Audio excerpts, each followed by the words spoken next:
harian kita yaitu membaca Ratib al-Atas. Ya, mudah-mudahan ya dengan membaca Ratib al-Atas ini ya kita niatkan semoga ya kita dihindarkan dari berbagai macam mara bahaya. Kita niatkan ya untuk mendekatkan diri kita kepada Allah Subhanahu wa taala. Semoga digugurkan ya segala penyakit kita ya dan semoga disembuhkan oleh Allah Subhanahu wa taala. Ya khususnya untuk diri kita pribadi dan umumnya ya untuk negara Indonesia ini semoga bala ya semoga virus corona ini ya segera hilang dari muka bumi ini, amin amin ya rabbal alamin. Selanjutnya tausiah singkat pada hari ini adalah ini judulnya sakit kok gitu. Ini terkait dengan adab-adab orang ketika sakit ya. Adab-adab orang muslim mukmin ketika ya ditimpa oleh Allah Subhanahu wa taala atau diuji dengan penyakit. Bismillahirrahmanirrahim. Allahumma shalli wa sallim ala sayyidina Muhammadin al-Fatih lima ughliq wal khatim lima sabaq nasiril haqqi bil haqqi wal hadi ila siratikal mustaqim wa ala alihi haqqa qadrihi wa miqdarihi al-azim. Subhanaka la ilma lana illa ma 'allamtana innaka antal alimul hakim. Rabbi shrah li sadri wa yassir li amri wahlul 'uqdatam min lisani yafqahu qawli bi rahmatika ya arhamar rahimin. Bapak, Ibu, ya jamaah, ya peserta Zoom meeting pada hari ini, alhamdulillah Allah Subhanahu wa taala masih berkenan, ya masih memberikan kita berbagai macam nikmat. Ini adalah nikmat panjang umur. Sebab tanpa nikmat panjang umur, kita pasti tidak akan bisa bertemu di majelis ini. Utamanya setelah panjang umur adalah nikmat, ya iman dan Islam, dan nikmat taufik dan hidayah. Sebab kalau kita tidak punya iman, ataupun kita tidak punya hidayah, tidak ada hidayah pada diri kita, kita tidak akan bisa. Kita Zoom kali ini, yaitu tausiah singkat pada hari ini. Itu terkait adab kita. Tentunya hari ini kita akan membahas tentang adab-adab orang sakit. Bagaimana sih seharusnya ya orang mukmin itu ketika sakit? Ya.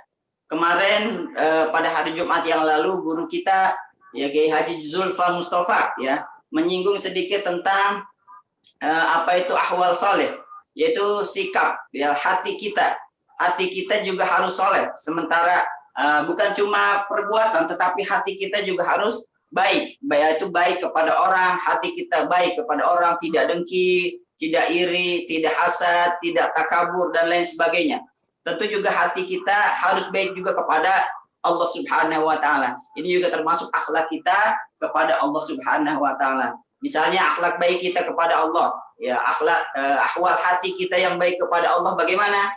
Salah satunya guru kita menjelaskan adalah kita berbaik sangka kepada Allah Subhanahu wa taala. Kita berbaik sangka, ya Allah, bisa jadi sakit ini adalah jalan yang terbaik bagi saya. Ya, apapun yang terjadi menurut kehendak Allah adalah yang terbaik buat saya. Bisa jadi kita benci hal itu, bisa jadi kita tidak nyaman, kita tidak suka dengan takdir Allah, ya tetapi itu kita yakini bahwasanya itu adalah yang terbaik. Itu adalah husnuzon kepada Allah Subhanahu wa taala. Dan juga yang kedua kata guru kita adalah ya salah satu akhlak baik kita kepada Allah Subhanahu wa taala, akhlak hati kita yang terbaik, yang baik kepada Allah adalah ya jangan kita mempertanyakan keadilan Allah. Kalau kita sakit kita bilang Allah nggak adil, di mana letak keadilanmu ya Allah? Itu juga kurang ajar sama Allah. Ya kita yakini bahwasanya itu adalah bentuk keadilan Allah Subhanahu wa taala. Barangkali kita dulu ya berlaku tidak adil terhadap hak-haknya Allah. Kemudian kita dikasih sakit, kemudian kita dikasih bencana. Itu adalah bentuk adilnya Allah Subhanahu wa taala. Pada hari ini ya kita akan membahas beberapa poin tentang hal-hal adab-adab orang sakit.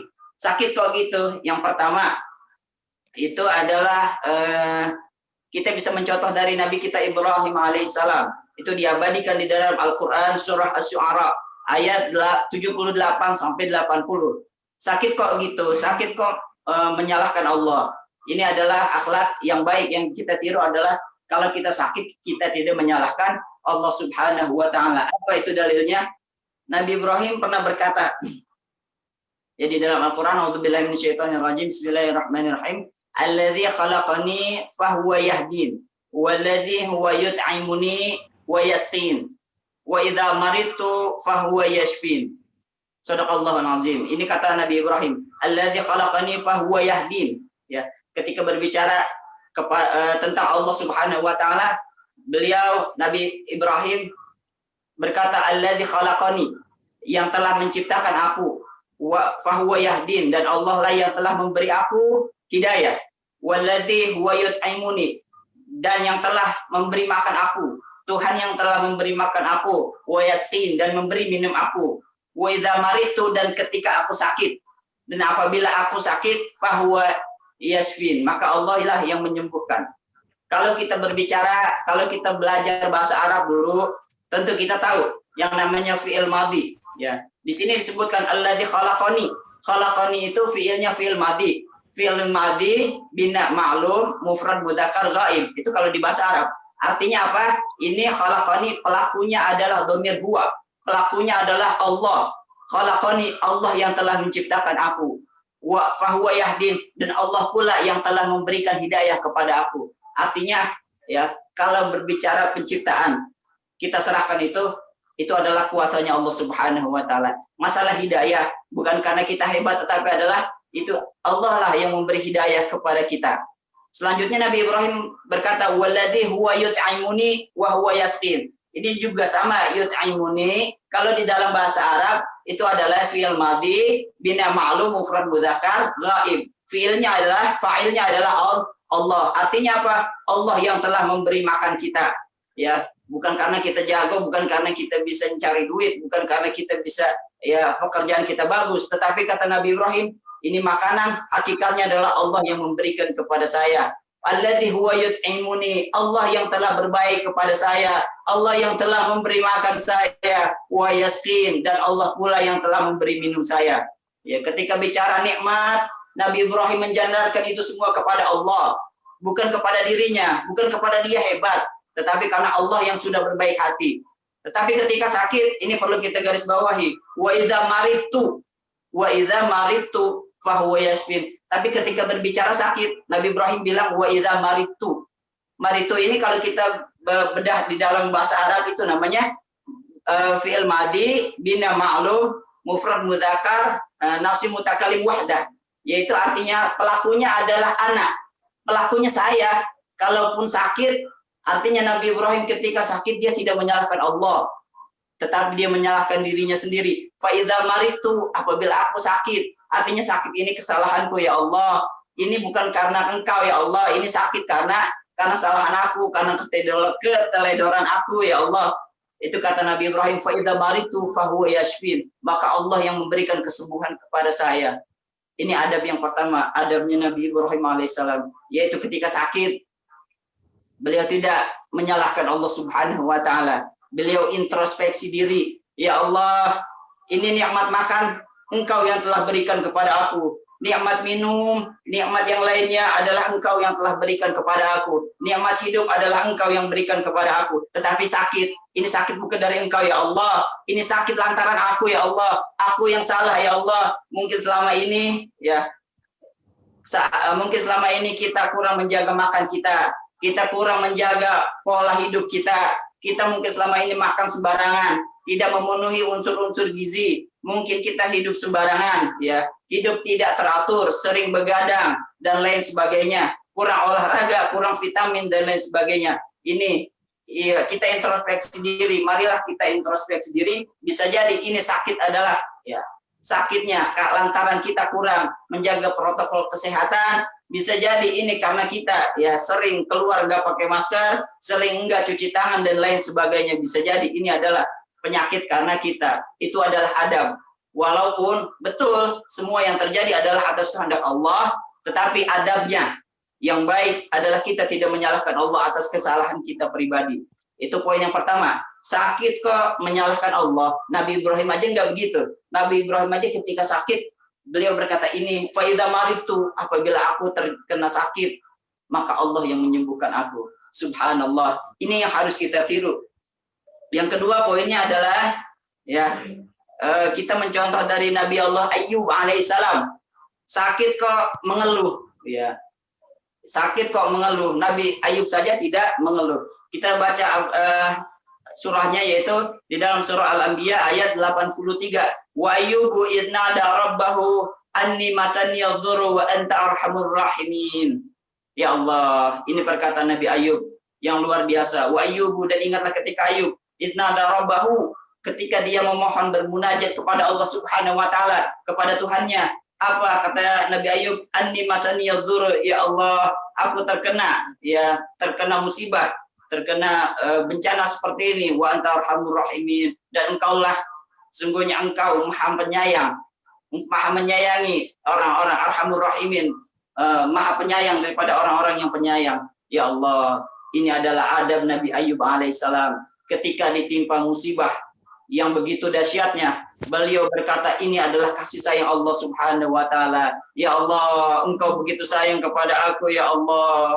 Nabi Ayub tidak sekalipun mengeluh kepada Allah. Padahal kalau kita tahu bagaimana musibah yang Allah berikan kepada Nabi Ayub alaihissalam.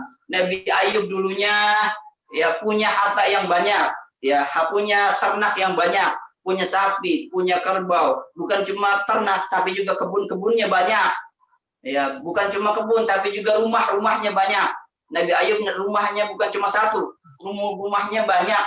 Bahkan itu rumahnya bisa dikatakan mewah. Kalau zaman sekarang itu istilahnya mewah-mewah.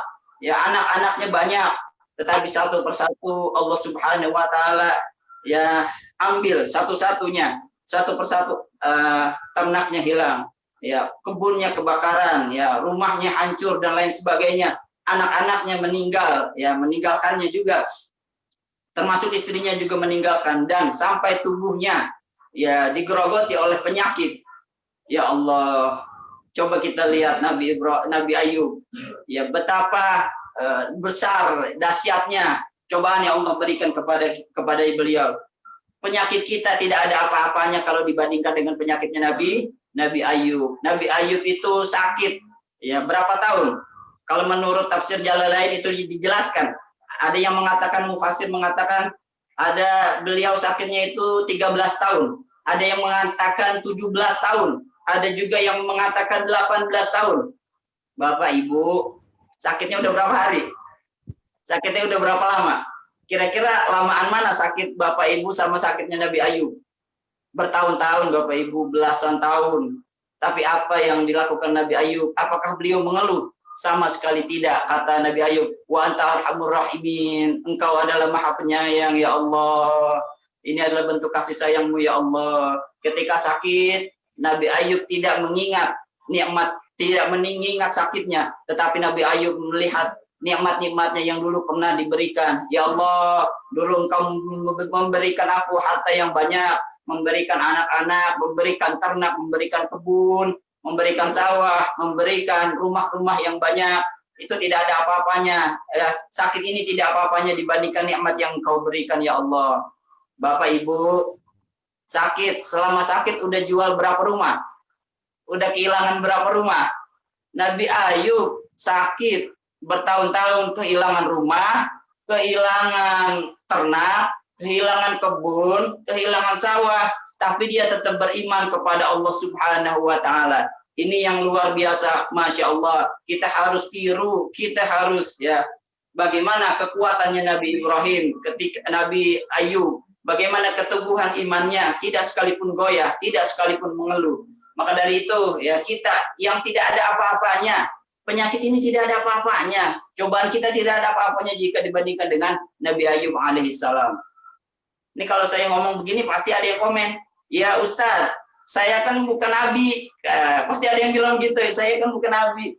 Ya emang bukan nabi, tapi kan kita disuruh mencontoh nabi. Jadi Al-Quran itu bicara banyak tentang nabi. Tujuannya apa? Buat contoh buat kita. Jadi contoh cerita para nabi itu jangan dijadikan hanya sekedar dongeng, tapi juga kita terapkan dalam kehidupan kita sehari-hari. Kita tiru sebisanya, kita tiru semampunya.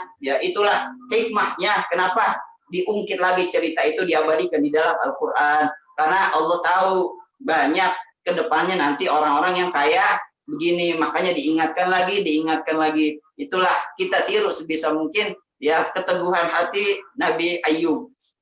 Nabi Ayub dalam munajatnya berkata, Ahmaduka Rabbil Abrar, aku memujimu, terpujilah engkau wahai Tuhan orang-orang soleh, alladzi ahsanta ilayya, yang telah berbuat baik kepada aku, ya kata Nabi Ayub. A'taitani al-mala wal walad, yang telah memberikan aku banyak harta, yang telah memberikan aku banyak anak-anak. Falam yadqi min qabli syab'an, dan tidak ada yang tersisa ya kecuali engkau ya Allah. Di hatiku ini hanya ada engkau ya Allah. Illa qad dakhalahu dzalika fa akhadh dzalika kullu minni, sampai engkau ya mengambil semuanya ya Allah. Yang tersisa hanyalah engkau yang ada di hatiku ya Allah. Faraqtu qalbi laisa yuhawilu baini wa bainaka syai', tidak ada sesuatu pun yang bisa menggoyahkan ya antara aku dan engkau di hatimu ya Allah. Tidak ada yang bisa menggoyahkan posisimu di hatiku ya Allah. Sekalipun engkau mengambil hartaku, mengambil anak-anakku, mengambil semua jiwa dan ragaku ya Allah, tidak sekalipun aku menggoyahkan engkau, posisi engkau di hatiku ya Allah. Lau ya'lamu adu iblis bidzalika sana'tu hasadani, ya kata Nabi Ayub, seandainya iblis tahu apa yang ada di hatiku, iblis pasti sedih, iblis pasti dengki kepadaku ya Allah. Ya Allah, inilah Nabi Ayub alaihissalam ketika ya diberikan begitu banyak cobaan, beliau mengungkit kebaikan Allah. Yang diungkit bukan kesalahannya, bukannya penyakitnya yang diingat, tetapi yang diingat adalah dulu. Ya Allah, dulu engkau telah memberikan aku ini itu. Coba Bapak Ibu kita ingat ya, kita sakitnya menikmatnya banyakkan mana? Ya, itu kira-kira yang dilakukan oleh Nabi Ayub alaihissalam, yaitu ketika ditimpa musibah kita lihat Arhamur Rahimin, kita lihat sifat rahimnya Allah Subhanahu wa taala. Itulah poinnya. Sakit kok ngeluh, Nabi Ayub saja tidak begitu. Nah, kan yang ketiga adalah ini yang diajarkan oleh Nabi kita Muhammad SAW, sakit kok mengharapkan mati. Ada orang-orang yang begitu memang. Ya, kita lihat di berbagai belahan dunia. Banyak kasus-kasus orang bunuh diri lantaran tidak kuat terhadap penyakitnya. Ya, banyak orang-orang yang tidak kuat lantaran bertahun-tahun berobat, dicoba bertahun-tahun sakit, akhirnya putus asa, frustasi dan bunuh diri. Na'udzubillahi min dzalik. Rasulullah Shallallahu alaihi wasallam bersabda di dalam sahih Bukhari, dikatakan hadatsana Adam bin Abi Iyas, qala hadatsana Syu'bah, qala hadatsana Thabit al-Bunani an Anas bin Malik. Ini dari sahabat Anas bin Malik. Rasulullah Shallallahu alaihi wasallam bersabda, qala Rasulullah Shallallahu alaihi wasallam, la yatamanna yanna ahadukumul mauta min durrin asabahu fa in kana la budda fa'ilan falyaqul. Ini kata Rasulullah. La yatamayana, janganlah sekali-kali kamu mengharapkan, di antara kamu mengharapkan mati, min durrin asabahu, lantaran musibah yang menimpanya, fa in kana la budda fa'ilan, sekiranya pun dia harus berkata, maka berkatalah begini. Ini doa yang diajarkan Rasulullah. Allahumma ahyini ma kanatil hayatu khairan li. Ya Allah, Allahumma ahyini, ya Allah, hidupkanlah aku, ma kanatil hayatu khairan li, seandainya hidup itu adalah lebih baik bagi aku ya Allah.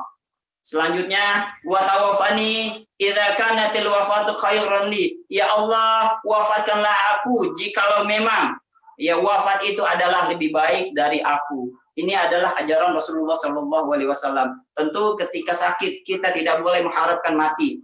Ya, yang baik adalah kita mengharapkan kesembuhan. Ya, kita tetap berusaha, tetap menjalankan apa yang disuruh oleh dokter. Ya, itu sekalipun ya misalnya tidak boleh mengharapkan mati, sekalipun harus berucap misalnya, maka ucapkanlah ya. Sekalipun misalnya kita tidak bisa berdoa, ya tidak bisa mengucapkan yang baik, maka katakanlah sekalinya tidak ada harapan ini ya, posisinya sudah sangat rendah, maka berkata Allahumma ahyini ma kanatil hayatu khairan li. Itu doanya. Allahumma ahyini ma kanatil hayatu khairan li wa tawaffani idza kanatil wafatu khairan li. Itu adalah bentuk ya pasrah kita kepada tawakal kita kepada Allah Subhanahu wa taala. Dengan catatan kita juga harus ya berikhtiar, jangan cuma berdoa begitu, tetapi juga kita harus ikhtiar makan makanan yang bergizi, juga tetap mengkonsumsi obat-obat yang dianjurkan oleh dokter. Ya, doanya boleh doa meminta kesembuhan ataupun doa yang begitu juga diperbolehkan, diajarkan oleh Rasulullah Shallallahu Alaihi Wasallam. Asal tidak mengharapkan mati. Sakit kok mengharapkan mati. Rasulullah tidak mengajarkan seperti itu. Dan poin yang terakhir adalah sakit kok masih maksiat. Poin yang terakhir adalah bahwasanya sakit adalah momentum. Ya, Allah Subhanahu Wa Taala menggugurkan dosa-dosa kita. Dalam hadis disebutkan bahwasanya orang sakit itu dosanya berguguran, bagaimana pohon ya menggugurkan daun-daunnya. Makin lama kita sakit, semakin banyak juga dosa yang berguguran. Maka dari itu, sebagai orang yang dihapuskan dosa-dosanya, maka tidak etis kalau kita terus menambah dosa lagi. Maka kita jadikan sakit ini sebagai momentum kita untuk mendekatkan diri kepada Allah Subhanahu wa taala. Kita jadikan momentum sakit ini adalah banyak-banyak beristighfar, minta ampun dan bertaubat kepada Allah Subhanahu wa taala. Ini yang dikatakan taubat ya, yang dikatakan bahwasanya sakit menggugurkan dosa-dosa, dengan catatan kita tidak melakukan dosa lagi ya, dengan catatan kita terus memohon kepada Allah Subhanahu wa taala. Kan percuma kalau kita digugurkan dosa-dosanya terus kita tambah lagi dosa-dosanya, kan percuma. Maka dari itu sakit kok maksiat, sakit tetap harus ya bertaubat. Bagaimana bertaubat yang benar? Di dalam kitab Riyadhus Shalihin disebutkan syarat-syarat taubat itu ada 3. Yang pertama, an yuqli'a anil maksiyah, yaitu ya melepaskan diri atau menghindarkan, buang jauh-jauh kemaksiatan. Yang kedua kata Imam Nawawi, an yandama ala fi'liha, yaitu adalah menyesali perbuatan-perbuatan kita yang telah lalu. Itu namanya yang kedua kata Imam Nawawi. Yang ketiga selanjutnya yang terakhir, an yanzima an la ya'uda ilaiha abadan. Kita berniat ya berteguh, kita bulatkan tekad untuk tidak melakukan hal serupa di masa yang akan datang. Ya itulah 4 poin yang bisa saya sampaikan terkait adab-adab sakit. Yang pertama adalah sakit. Ya, sakit kok gitu, sakit kok menyalahkan Allah, Nabi Ibrahim saja tidak. Sakit kok mengeluh, Nabi Ayub saja tidak. Sakit kok mengharapkan mati, Nabi Muhammad tidak mengajarkan begitu. Sakit kok tidak bertaubat, ya para wali saja tidak seperti itu. Demikian yang bisa saya sampaikan. Berhubung waktu yang sudah hampir habis, kurang lebihnya saya mohon maaf. Wabillahi taufiq wal hidayah. Wassalamualaikum warahmatullahi wabarakatuh. Waalaikumsalam warahmatullahi wabarakatuh.